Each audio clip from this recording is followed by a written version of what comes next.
사실 이 시간이 바뀌었어야 했어요. 아까 은혜를 받았잖아요, 그죠? 그런데 이 딱딱한 거 듣다 보게 되면 은혜가 다 까먹게 됩니다. 근데 사실 제가 오전에 하고 오후에 은혜를 받아야 되는데 지금 제가 바뀌었습니다. 그런데 여러분 은혜 안 되더라도요, 이해하시고 그러시기 바랍니다. 자, 제가 오늘 할 것은요, 고린도전서 11장부터 12장까지입니다. 그런데 특별히 제가 12장부터 14장까지를 할 거거든요. 근데 여기서 제가 목적은 은사 문제를 다루려고 하는 것이 아니라 12장과 14장을 구조적으로 분석을 해주려고 하는 겁니다. 그러면서 어떻게 12장과 14장, 13장을 이해해야 할 것이냐, 여기에 초점을 맞추는 것입니다. 그래서 여러분 목사님께서 보시면서요, 이 초점을 좀, 왜 갑자기 13장이 나왔는가, 12장과 14장을요, 그걸 한번 보시겠습니다. 먼저 보게 되면요, 좀 틀어주세요. 예. 저는 오늘 주제를요, 교회인데 사실 교회와 은혜지, 목회와 은혜지 않습니까? 그죠? 그런데 저는 이 은혜를 사랑과 일치라고 하는 명호로 표현을 했습니다. 그래서 교회 사랑과 일치에서 저는 교회의 통일성은, 일치성은 다양성을 인정하면서요, 다른 사람을 배려해 주는 사랑으로부터 시작된다는 겁니다. 이 제목을 가지고 제가 이제 12장부터 14장까지를 설명하겠습니다. 교회의 질서 문제입니다. 11장부터 14장까지는요, 사실 고린도전서를 보게 되면 다 압니다. 그죠? 교회의 문제 때문에. 그런데 1장부터 3장까지, 6장까지는요, 교회에서 일어나고 있는 여러 가지 문제를 다루고 있습니다. 그 다음에 7장부터 16장까지는 이 이슈 문제, 어떤 교리라든가 여러 가지 질문의 문제를 다루는 것이 사실 고린도전서 전체의 문제입니다. 특별히 1장부터 7장 문제는요, 뭐가 있습니까? 어떤 분열이란가, 그죠? 음란의 문제가 나오고 있고요. 그 다음 7장부터는 뭐냐면 결혼 문제도 나올 수 있고 자유 문제도 나올 수 있습니다. 근데 오늘 제가 할 것은 질서 문제거든요. 이 교회의 질서 문제를 나누는 것이 사실 11장부터 14장까지입니다. 그래서요, 사실 이 교회의 질서가 문제가 되었기 때문에 고린도 교회가 지금 내적으로 문제를 일으킨 것입니다. 그래서 내용을 한번 보겠습니다. 내용을 보게 되면요,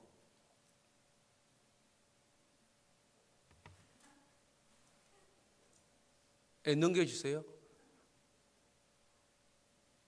예.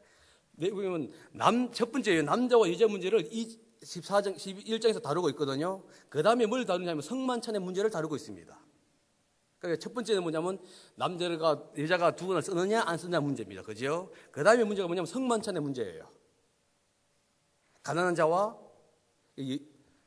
부자들이 모여서 한 공동체를 이루면서 부자들이 와서 먼저 먹어버립니다. 그러므로 인해서 가난한 사람들은 노예 출신에 있던 성도들이 왔을 때 아무것도 없음으로 인해서 문제가 일어나는 얘기가 바로 성만찬의 문제입니다.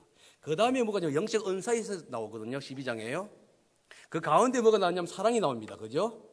다시 영적 은사 문제가 14장부터 1절부터 25절까지 나옵니다. 그런데 그 다음에 뭐가 있냐면요, 뭐가 있죠? 질서대로 하다가 질서의 문제가 나옵니다. 그 다음에 뭐가 나옵니까? 여자 문제가 나와요. 그러면 자, 사이 구조를 한번 살펴보세요. 여자 문제가 나오고요.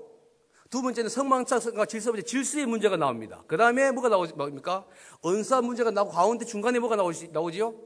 사랑 문제가 나옵니다. 그렇다면은 11장부터 14장까지의 핵심이 뭐냐면요, 이 13장을 통해서 지금 모든 구조를 이루어가고 있다는 것을 우리는 볼 수가 있는 겁니다. 단순히 그냥 전개된 것이 아니라 지금 바울이 의도적으로, 구조적으로 지금 대칭 구조를 이루면서 11장부터 14장까지를 분석하고 있는 거예요. 써내려가고 있는 겁니다. 그 다음에 지금 제가 이제 12장부터 14장까지만 볼 거거든요. 그럼 한번 12장부터 14장까지를 한번 보여주시기 바랍니다. 넘겨주세요.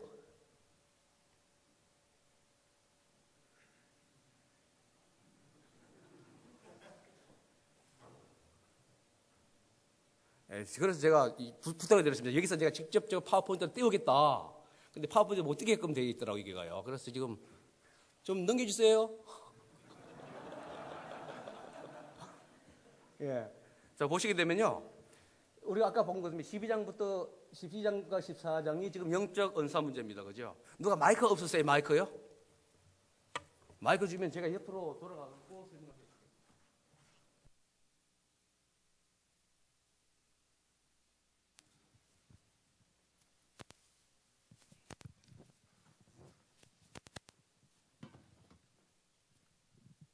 예, 지금 이 12장과 14장이 영적 은사 문제, 영적 은사 문제고요. 그 다음에 13장이 사랑 문제입니다. 그죠? 다 넘겨주세요. 다음에요.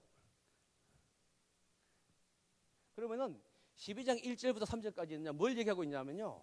참된 영적 은사가 영적이냐 아니냐의 기준을 설명해 주고 있습니다. 특별히 12장 3절을 보세요. 그러므로 내가 너에게 알게 하노니 하나님의 영으로 말하지 않는 자는 누구든지 예수를 저주할 자라 하지 않고 또 성령으로 아니하고는 누구든지 예수를 주시라 할 수 없느니라 하면서 은사가 영적이냐 아니냐 이 문제는 뭐냐면요. 예수님을 그리스도를 높이느냐 아니냐 자신을 높이느냐의 차이점입니다. 그러니까 만약에 이 은사를 통해서 하나님이 높아진다면요. 그것은 영적인 은사가 됩니다. 그런데 자기가 높아진다면요. 그것은 참된 영적인 은사가 안 된다는 겁니다. 그러면요. 우리가 보게 되면은 이따 보겠지만은 목사님들도 은사의 한 부분이거든요. 직분의 이 부분이면서도 은사의 부분입니다. 그렇다면 과연 목사님들도 하나님을 높이는 청지기로서의 삶을 사느냐 아니면은 나를 높이는 나의 삶을 사느냐에 따라서 목사의 직분도 뭐가 되는 거예요? 영적이냐 아니냐가 결정된다는 사실을 우리는 기억해 줘야 합니다. 그 다음에 넘어가겠습니다. 그 다음부터 보면 12장 4절부터 30절까지는요. 또 대칭 구조로 되어 있습니다. 보게 되면 첫 번째는요. 다양한 은사의 문제에 대해서 4절부터 11절까지 나오는데 특히 여기서 성령의 역사를 강조해 줍니다. 그래서 반면에요. 12절부터 20절까지는요. 몸에 대해서 얘기해 주고 있거든요. 그래서 일치성, 통일성을 얘기해 주고 있습니다. 그 다음에 다시 또 영적 은사를 얘기합니다. 여기서는 이제 뭐 겠느냐 이따 볼 거예요. 그렇다면 결국은 보세요. 영적 은사를 얘기하면서 여기서 강조점이 뭐냐면 이건 B입니다. 일치성입니다. 그러니까 다양한 영적 은사 속에서 뭐예요? 통일성이 있느냐 없느냐예요. 이게 지금 영적 은사의 가장 중요한 겁니다. 그래서 대칭구조의 핵심은 뭐냐면요. 다양성 가운데 일치성을 지금 얘기해 주고 있다는 겁니다. 예, 다음으로 넘겨주십시오. 그럼 보겠습니다. 영적 은사의 다양성을 첫 번째 대지에서는 이겁니다. 삼위일체의 통일성을 얘기하고 있거든요. 4절부터 6절 보시게 되면요. 성령도 같고 주도 같고 하나님 같음이 하면서 하나님 삼위일체 하나님께서 뭐예요? 다양한 위격이 있지만은 통일되게 이루어진다는 겁니다. 그렇다면은 은사가 뭐예요? 바로 이겁니다. 하나님께서 통일성을 이룬 것은 목적이 있다는 거예요. 무슨 목적입니까? 바로 하나님의 사역에 하나님의 창조의 목적을 갖고 통일성을 이루는 것처럼 여기서 말하는 은사의 목적은 뭐냐면 모든 사람의 유익입니다. 성경 보게 되면은 이 성경은 잘 안 나와 있는데요. 이렇게 나와 있어요. 각 사람에게 성령을 나눠 주시면 유익하게 하려 하십니다. 근데 이게 뭐냐면 일반적인 유익입니다. 그러니까 나의 유익이 아니라 공동체의 유익을 위해서 은사가 주셨다는 것. 이건 우리 다 아는 사실입니다. 그죠? 그러면서 이제 성령 역할을 강조합니다. 보게 되면은 성령이 계속적으로 나옵니다. 계속적으로 나오고 여러분 읽어보시게 되면요. 7절에서 성령이 나오지요. 8절에서 성령으로 말미암아 같은 성령을 9절에서도 성령입니다. 그죠? 그 다음에 11절에도 성령 나옵니다. 그럼 성령의 역할이 뭐냐면요. 매개체입니다. 또한 성령의 역할이 뭐냐면 성령이 또 주는 거예요. 그러니까 성령이 매개체이면서 주체가 되는 거예요. 여러분들 이게 이해가 안 되죠? 그런데 히브리서를 보시기 바랍니다. 히브리서 보시게 되면요. 예수님께서 대제사장이면서 대속죄 제물이 됩니다. 이게 미스테리예요. 어떻게 설명할 수 있느냐? 성경이 했기 때문에 그냥 믿어야 되는 거예요. 마찬가지로 성령께서 뭐냐면은 그분이 성령으로 말미암아 매개체이면서 뭐예요? 성령이 또한 각 사람에게 은사를 주시는 분이에요. 그래서 핵심 용어가 성령입니다. 다음을 보세요.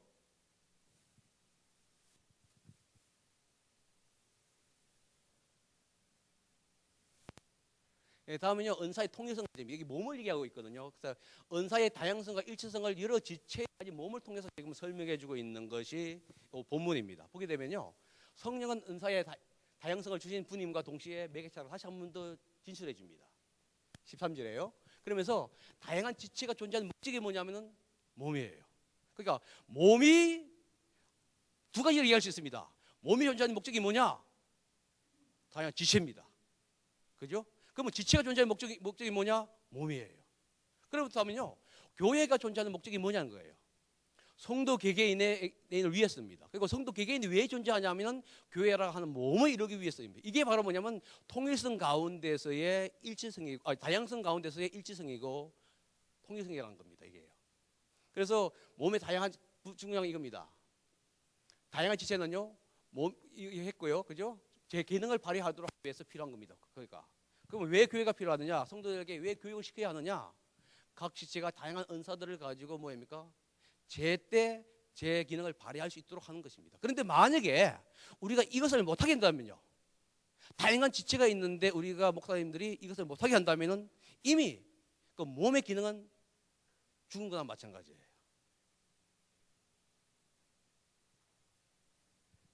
왜냐하면 생각해 보세요. 우리 몸이 지체가 있는데 지체가 움직이지 못한다면요, 문제가 있는 게 아니겠습니까? 그죠? 그러니까 몸이 할 수 있는 것은 뭐냐면요, 지체들을 도와주는 거예요. 목사님들이 할 수 있는 게 뭐냐면은 목사님들이 어떤 것을 하는 것이 중요하지만은 지체들을 하여금 하나님의 사역에 인발할 수 있도록 해주는 게 가장 중요한 핵심이라는 겁니다. 그러면서 이겁니다. 몸의 다양한 지체는 서로 의존적이라는 겁니다. 여기서요. 21절부터 22절 보게 되면은 바로 그 사실을 얘기해 줍니다. 몸이 더 약한 부분이 또 저 좋은 곳으로 보호하고요, 그죠? 또 이런 식으로 설명해 준 거 봤을 때 서로가 지체적이고 의논적입니다. 그래서 역시 핵심용어는 이겁니다. 몸은 뭐예요? 하나라는 거예요. 다양하지만은 하나이다. 이게 바로 몸의 핵심입니다. 그 다음에 이제 다른 구절을 넘어가겠습니다.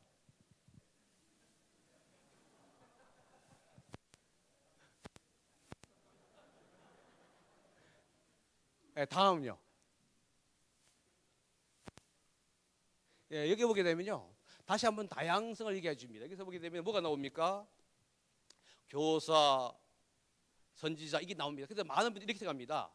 순서대로이기 때문에 위는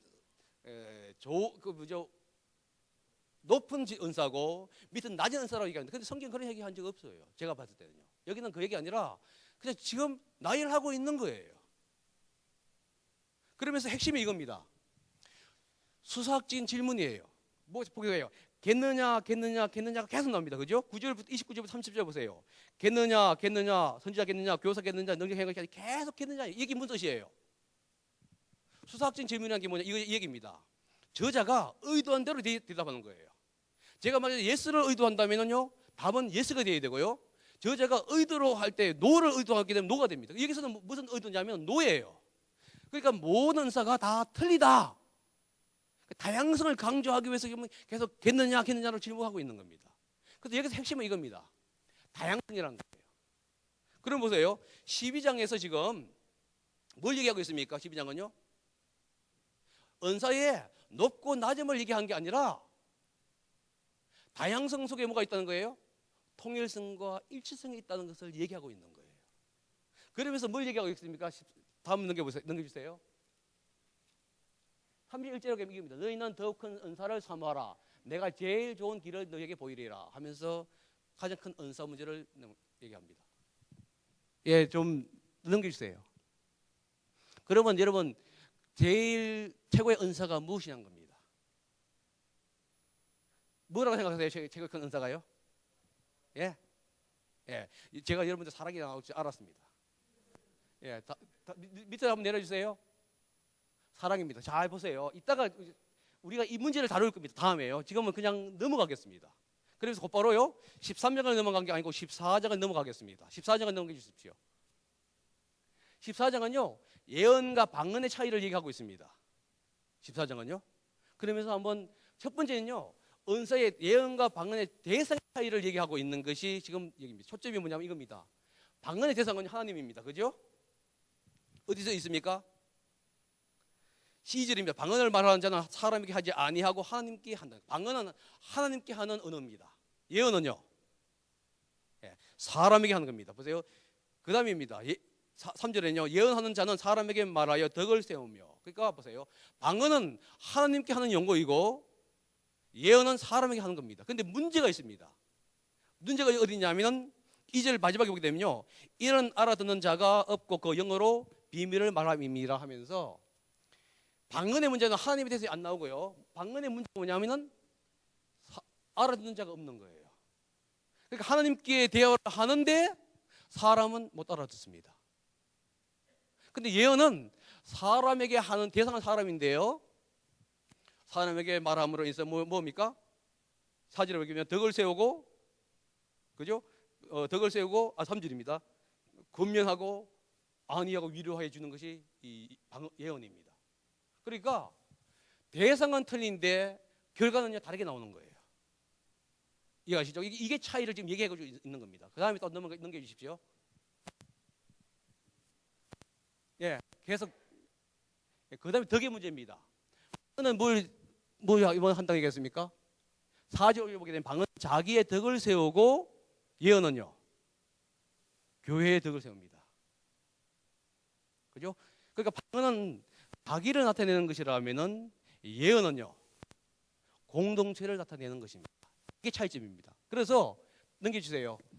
만약에 방언이요 교회의 덕을 세우기 위해서는 반드시 통역자가 필요하다, 이렇게 나오고 있습니다. 그죠? 어디 있습니까?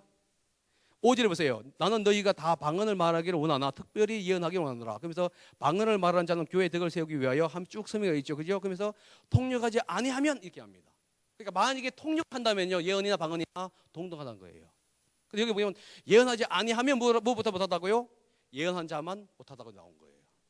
그럼 왜 방언이 통역이 필요하냐면요 이겁니다.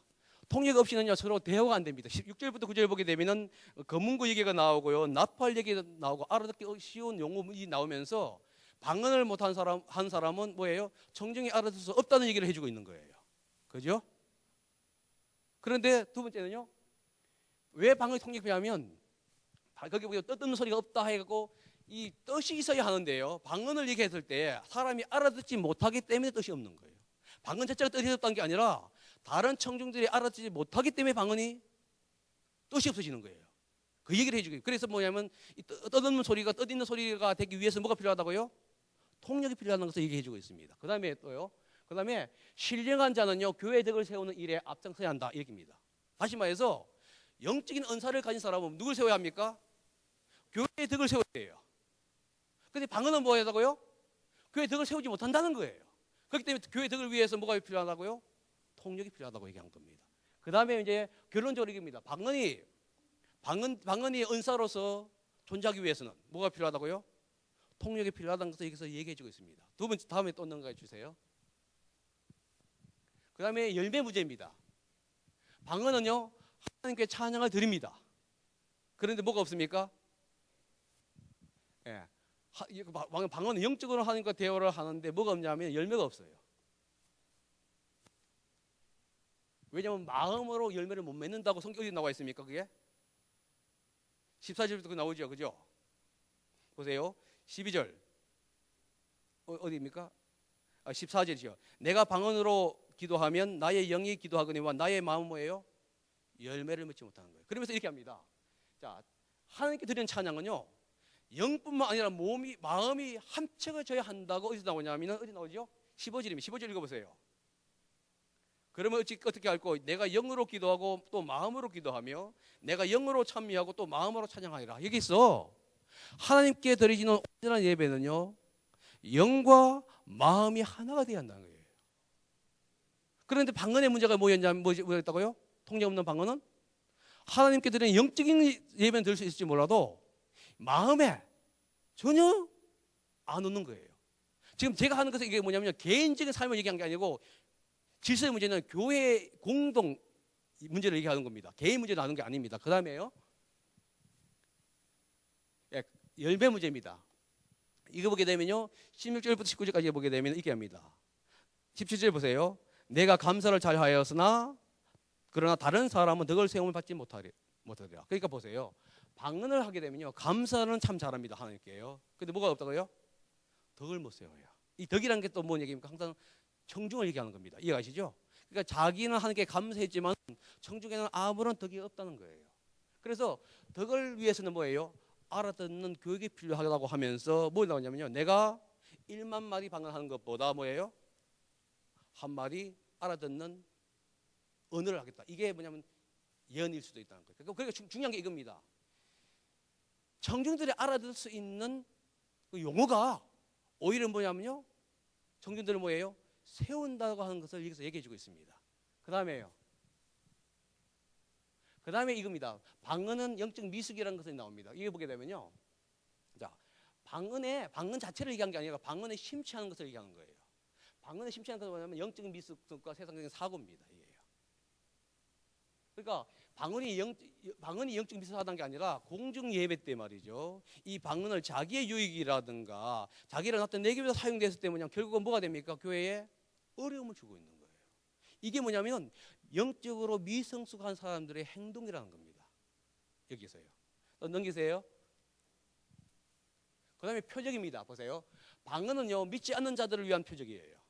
그 다음에 예언은요, 믿는 자들을 위한 표적입니다. 그런데 방언의 문제가 이겁니다. 방언은 믿지 않는 자를 위한 표적인데 믿지 않는 자들이 방언한 사람을 보고 미친 사람이라고 얘기해요. 그게 23절에 나오죠. 그죠? 보세요. 그러므로 22절. 그러므로 방언은 믿는 자들을 위하지 않고 믿지 아니한 자들을 위하는 표적이나 예언은 믿지 아니한 자들을 위하지 않고 믿는 자들을 위함이니. 그러므로 온 교회가 함께 모여 다 방언을 말하면 무식한 자들이, 다시 말해서 좀 모른다고 하는 거죠. 성경을 모른다든가 믿음이 약한 사람을 얘기할 수도 있습니다. 그 사람들이 뭐 한다고요? 믿지 아니한 자들이 들어와서 너희를 뭐라고요? 미쳤다고 하는 거예요.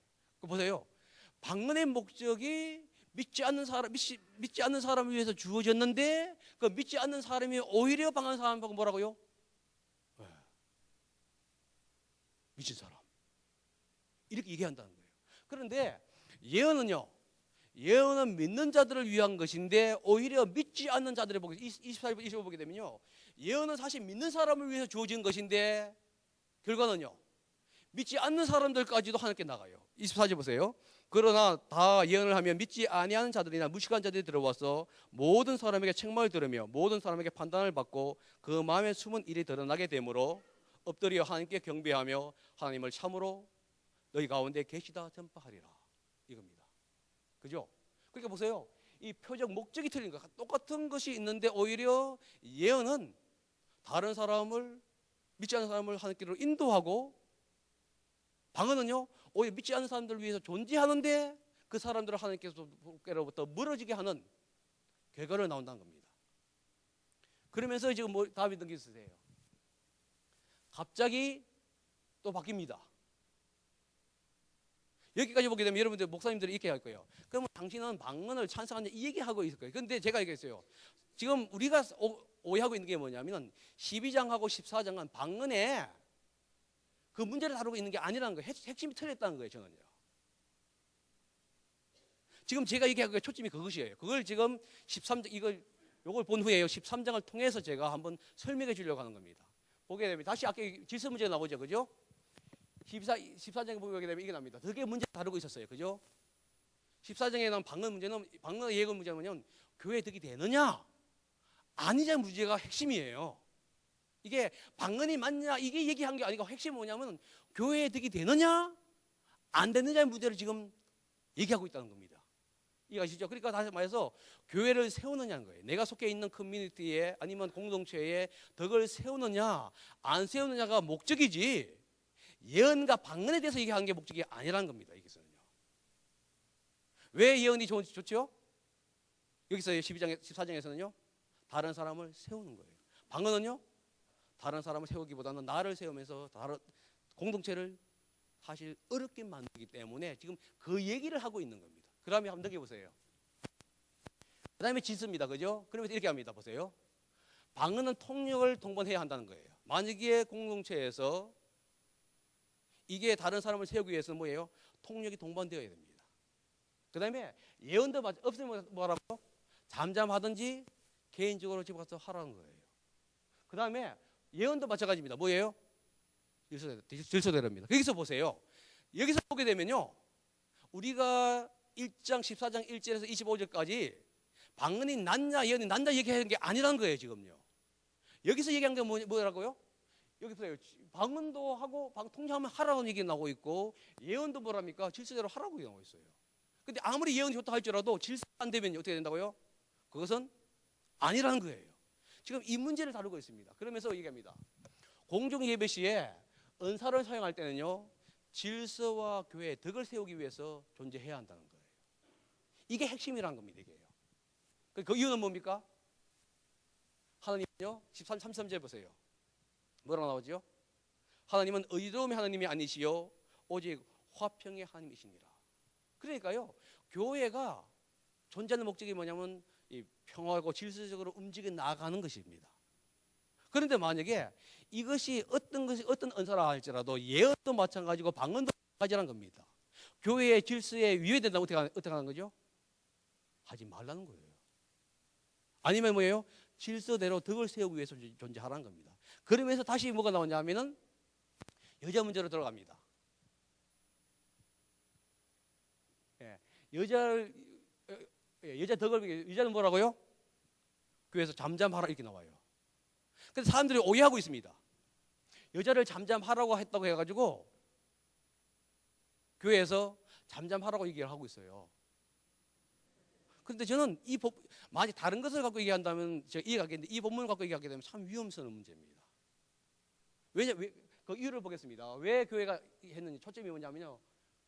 내려보세요. 36절부터 38절 한번 보시에요. 하나님이 말씀이 너희에게만 난 것이냐 또는 너희에게만 임한 것이냐 이렇게 나옵니다. 그러면서 뭐예요?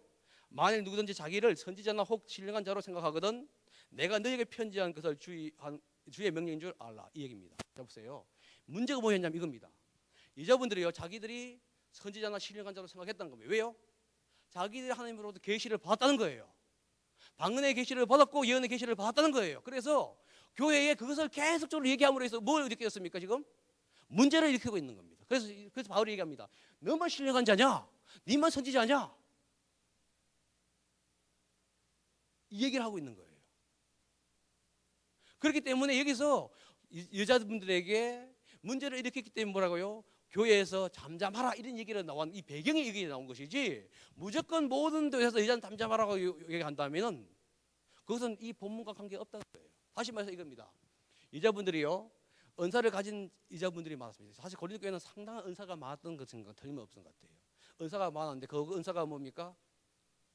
아까 그랬지 교회의 덕을 세우고 하나님을 나타내는 것이 아니라 나를 나타내고요 나를 지금 표현하고 있습니다. 그러면서 교회의 예배에 갑자기 은혜를 받았다고 하면서 방언을 한다든가 예언을 선포합니다. 그러면서 뭐가 일어난 겁니까 지금요? 예배에 문제가 일어나고 있는 겁니다. 이 문제를 지적하게 하면서 뭐냐면 너희들만 하나님 앞에 한 게 아니다. 그러니까 뭐예요? 잠잠하고 집에 가서나 해라 이 얘기를 하고 있는 겁니다. 이게요. 자, 그러면 다시 넘어갑니다. 결론적인 이겁니다. 보세요. 결론적인 영적인 사람은 누구냐는 겁니다. 그리스도를 높이는 것이거든요. 그리스도를 높이는 게 뭐냐 이겁니다. 질서의 원리와 절제를 아는 사람이에요. 우리는 영적인 사람을 갖고 다른 게 보는데 정말 영적인 사람은요 질서와 절제를 아는 거예요. 다른 말에 말하면요 다른 사람을 배려해 주지 않은 마음입니다.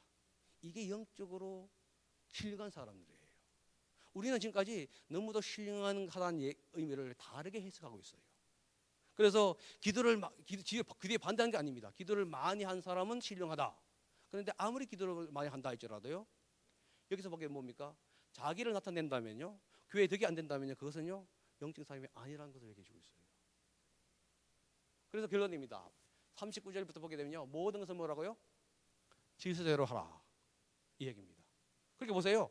11장부터 14장까지 지금 뭘 얘기하고 있습니까? 지금요 질서 얘기를 하고 있는 거예요. 그죠?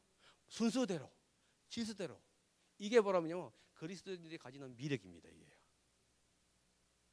그러면서 다시 한 번 더 이제 넘어가겠습니다. 최고의 은사 문제가 나옵니다. 여러분들이 생각하기를 이 최고의 은사가 사랑이라고 얘기합니다. 그죠? 근데 제가 봅니다. 여기서 보시게 되면요.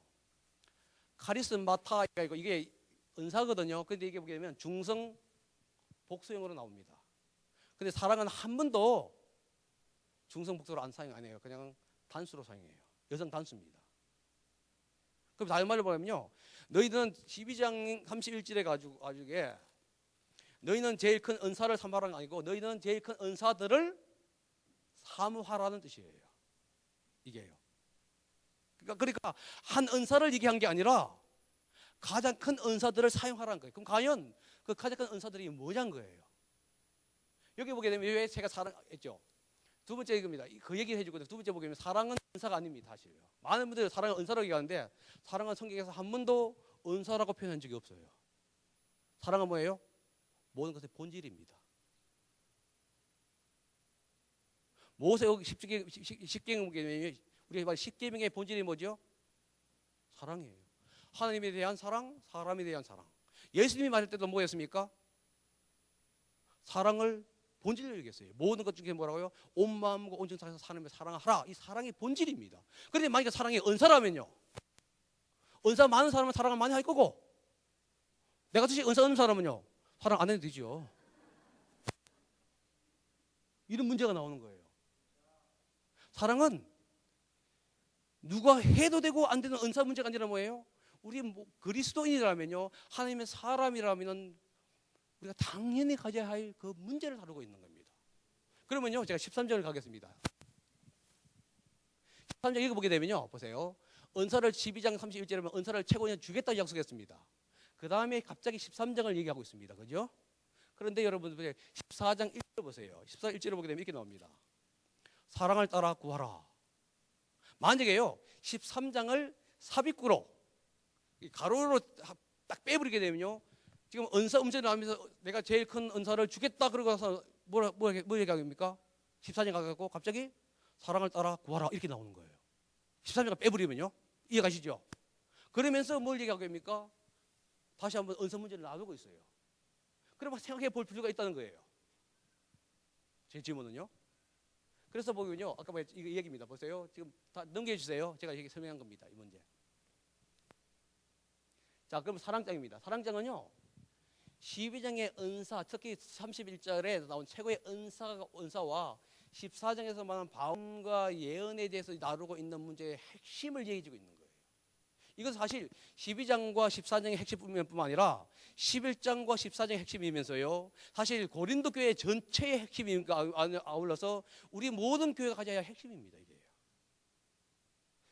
한번 넘겨주세요. 예. 그러면서 보세요. 이거 보십시오. 자, 13장 1절부터 3절까지입니다. 내가 사람의 방언과 천사의 말을 할지라도, 이거 뭐예요? 내가 은사를 얘기한 거예요. 방언의 은사와 뭐예요? 예언의 은사를 한다 할지라도 뭐가 없으면요, 사랑이라는 본질이 없으면, 그러니까 보세요, 은사가 아니에요. 사랑은요, 그죠? 제일 큰 은사가 지금 본질을 얘기하고 있어요. 그 다음에 두 번째요, 내가 예언하는 능력이 있고, 그러니까 능력의 은사를 얘기하고 있습니다. 모든 비밀과 모든 지식을 알고, 이게 따면 지식이라는 거 다른 은사를 얘기할 수 있습니다. 그죠? 산을 옮길 만한 모든 믿음이 있을지라도, 믿음의 은사입니다. 뭐가 없으면요, 사랑이 없으면 아무것도 아니에요. 그 다음에요, 내가 모든 것을 구제하고 모든 내 몸을 부스러기 내줄지라도, 뭡니까? 구제의 은사라든가 봉사의 은사를 얘기합니다. 근데 뭐가 없으면요, 사랑이 없으면 아무것도 아니라는 거예요. 이게 핵심이 그 얘기입니다. 보세요. 여기서 말하는 13장 1절부터 3절까지 핵심이 뭡니까? 은사의 가장 큰 것은 뭐라고요? 사랑이라는 거예요. 그 다음에서 왜 올까요? 아까로 넘어가서 아까로 13장. 예, 두 번째는 사랑의 정리를 하고 있습니다. 사랑을 보게 얘기합니다. 사랑은 오래 참고 온유하며 투기한 자가 되지 아니고 사랑은 사랑하지 않고 쭉 나옵니다. 여기서 핵심이 뭔지 아십니까? 내가 아니고 다른 사람이에요. 나를 위해서 오래 참으면요, 누가 그러더라고요? 미친 몸이라고. 그죠? 나한테 온유하게 되면 그 사람은 뭐예요? 자기 중심적이에요. 근데 여러분들 이거 지금요, 14절부터 7절까지 잘 읽어보세요. 다 뭡니까? 다른 사람을 위해서 하는 거예요. 가족이라면요, 사랑을 오래 참고 누구에게 찾는다는 거예요? 아내가 문제 없든지 간에 그 사람을 찾는 거예요. 온유한 건 누가 교회요?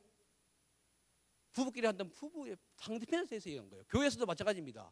온유하고 이거 다 이 모든 걸 하면 항상 내 중심이 아니라 누구 중심이라고요? 다른 사람 중심이라는 거예요. 지금 초점은 그 얘기를 하고 있는 겁니다. 그러면서 뭐라 하냐면 사랑의 영원성을 얘기합니다. 이 영혼은 뭐라고요? 아가서 보게 되면 사랑은 최고라고 하면서 이 단순히 영원성을 얘기한 게 아니라 뭐예요? 이 사랑이 뭐라고요? 넘버원이라는 거예요. 가장 크다는 거예요. 그렇다면 우리가 한번 보겠습니다. 다시 넘겨보세요. 최고의 연사는 뭡니까? 예언과 방언을 얘기한 게 아니라는 겁니다. 최고의 연사는 뭐냐면요, 사랑에 기초해서 13장이에요. 나를 세우는 것이 아니라 교회와 다른 사람의 덕을 세우는 은사가 최고의 은사입니다. 그렇다면요, 여러분들이 설교, 오늘 우리 종원교회의 집사님들과 이제 성도님들이 뭘 섬깁니까? 음식으로 아침 새벽까지 와서 음식을 섬깁니다. 그런데 나를 나타내려고 한다면요, 내가 여성교회 회장이니까 봉사부장이니까 이런 마음을 가지고 섬긴다면요, 그래서 그 은사는, 그 섬기면요 저라고 할 수 없지만 최고의 은사는 아니라는 거예요. 그러나 만약에 그분들이 우리 여기 어떤 목사님들을 섬기는 마음으로, 사랑에 섬기는 마음으로 한다면요, 그게 어떠한 예언보다도 뭐예요? 나은 은사라는 겁니다. 그러니까 다른 말로 말하면요, 사랑이 기초한 은사라면요, 그것이 예언이든 방언이든 관계없습니다. 그게 설거지 하든지 전도하든지 관계없다는 거예요. 하나님을 사랑하고 예수님을 사랑하고 성도를 사랑하고 영혼들을 사랑하는 그 마음을 가지고 그 일을 한다면요, 그것은 가장 큰 은사입니다. 그러나 만약 그게 아니라면요, 아니란 거예요. 마찬가지입니다. 목사님도 우리가 아까 얘기했지 않습니까? 목사는 직분임과 동시에 은사입니다. 그죠? 그렇다면요, 만약에 목회의 일을 하면서 말이죠, 성도를 세우는 일과 다른 일을 한다면요, 그것은요 가장 큰 은사입니다. 근데 나를 나타낸다면요, 저는 그것을 가지고, 성경은 그거 갖고 가장 큰 은사라고 얘기하지 않는다는 거예요. 중요한 건 그겁니다. 내가 아니고 누구라고요? 다른 사람의 배려입니다. 그러면 여기 보세요. 왜 갑자기 14장에서 방언과 얘기를 했냐는 거예요, 예언을. 그래서 자세히 보세요. 사랑에 대한 얘기가 나옵니다. 사랑은 뭐냐면요, 보세요. 방언은 누굴 중심이었습니까? 나 중심이었고요. 예언은요, 그 얘기를 하려고 지금 나온 거예요. 그러니까 방언이 있다 없다, 예언이 있다 없다 이 얘기를 하려는 게 아닌 게 목적이 아니라, 왜 방언과 예언이라는 것을 예를 들었냐 하면은, 방언은 나를 나타내는 것이지만은 예언은 누구라고요? 하나님을 나타내는데, 그게 바로 뭐라고요? 그게 사랑이에요. 그래서 우리는 사랑을 얘기할 때에 거창한 것을 얘기하는데 그게 아니란 거예요. 다른 사람을 배려해 주는 거예요. 내 청중을 배려해 주는 거예요. 내 사랑하는 아내와 남편을 배려해 주는 거예요. 내 자식을 배려해 주는 거예요. 내 교회 성도님들을 배려해 주는 게 뭐라고요? 그게 사랑이라는 거예요. 그래서 결국은요, 나 자신이 아니라 다른 사람과 교회를 세우는 것이 뭐라고요? 그게 사랑입니다. 사실 그것을 고린도전서에는 사랑의 장이라는 것을 갖고 설명을 했고, 그 다음에요 14장에서는 그것을요 이제 다른 사람을 세우는 용어로 표현했습니다. 이해가시죠? 그러면요 결국은 해주세요. 다시 한번 보세요. 그거 보세요. 영적인 은사를 얘기하면서 핵심이 뭐였습니까? 사랑입니다. 이 사랑에 뭐가 있으면요, 사랑이 근거했을 때 뭐가 이루어지는 겁니까? 통일성이 이루어지는 거예요. 이해가시죠? 그러니까 전체를 보게 했을 때 만약에 어떤 교회가 다양성을 인정하면서도 통일성이 이루어지지 않는다면요, 조금 문제가 있는 거예요. 근데 이 통일성에 이룰 수 있는 그 근거가 뭡니까? 네, 사랑이. 그 13장에 나온 겁니다. 그래서 13장에 일단 넘기세요. 그래서 이겁니다. 교회의 통일성은요, 다양성을 인정하면서 다른 사람을 배려해주는 사랑이라는 것을 통해서 이루어지는 겁니다. 질문 있으십니까? 질문이 없으시면은 마치겠습니다.